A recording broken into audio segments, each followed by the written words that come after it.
Rappel théorique. Dans les ateliers précédents, vous avez découvert comment utiliser le module superviseur pour exécuter des commandes système depuis Python, et notamment lancer la commande ping pour tester la connectivité réseau. Revenons sur les points essentiels avant d'aller plus loin. Le module suppression permet d'exécuter des processus externes en Python.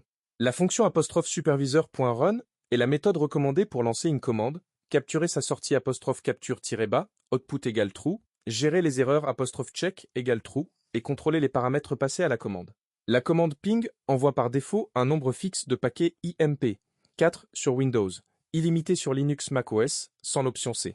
Pour contrôler ce nombre, on utilise l'option N sur Windows et S, C sur Linux macOS.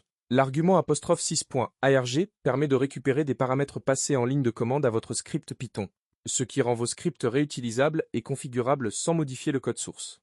Erreur fréquente, oubliez de convertir '6.rae1 en entier 1 avant de l'injecter dans la commande, ou ne pas gérer le cas où l'argument est absent ou invalide. Exemple minimal, 'supremo.run, ping c 3.8.8.8 envoie 3 paquets vers Google DNS sous Linux.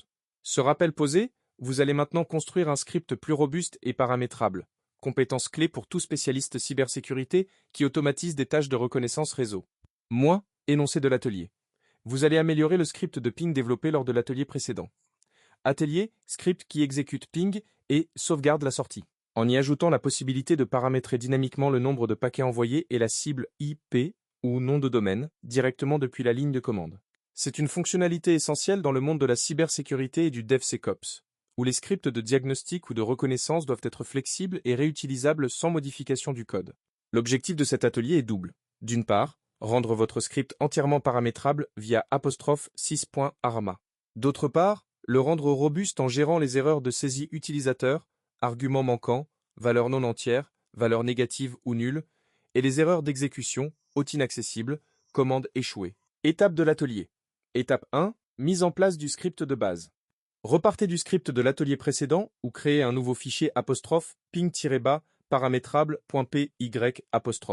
Importez les modules nécessaires, superviseur, sys, OS et d'outset pour horodater la sauvegarde. Vérifiez que votre environnement Python est opérationnel avant de commencer. Étape 2. Récupération et validation des arguments en ligne de commande. Votre script doit accepter 2 arguments positionnels passés via '6.eras, la cible, adresse IP ou nom de domaine, et le nombre de paquets à envoyer. Implémentez une validation stricte. Vérifiez que les 2 arguments sont bien présents, que le nombre de paquets est un entier valide, strictement supérieur à 0, et inférieur ou égal à une limite raisonnable, par exemple 100 pour éviter les abus. En cas d'erreur, affichez un message d'usage clair, par exemple usage Python ping-bas paramétrable.py inférieur à cible supérieure à inférieur à nombre-bas paquet supérieur à. Puis quittez proprement avec '6.exit1. Étape 3. Construction et exécution de la commande ping. Constituez dynamiquement la commande ping en fonction du système d'exploitation détecté. Utilisez '6.platform ou 'os.name pour distinguer Windows de Linux macOS. Sur Windows, l'option est N. Sur Linux macOS, c'est CE. Lancez la commande avec 'supervisor.run en capturant la sortie standard et la sortie d'erreur. Gérez les exceptions 'supervisor.callProcessError et FileNotFoundError pour traiter respectivement les échecs de ping et l'absence de la commande sur le système. Étape 4. Affichage et sauvegarde des résultats.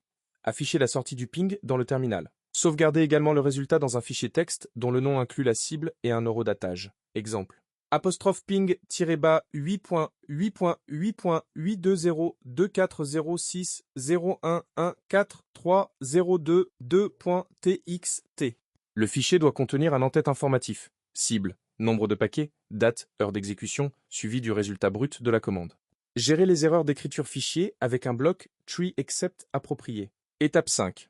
Test et validation. Testez votre script dans plusieurs scénarios. Une cible accessible, c'est court. 8.8.8.8, une cible inaccessible, X, 192 milliards, 168 255 255, un argument manquant, un nombre de paquets non entiers, X quoi. ABC, un nombre négatif ou 0, un nombre supérieur à la limite autorisée. Pour chaque cas, vérifiez que le comportement de votre script est celui attendu. Message d'erreur clair, pas de crash non contrôlé, fichier correctement généré quand l'exécution réussit.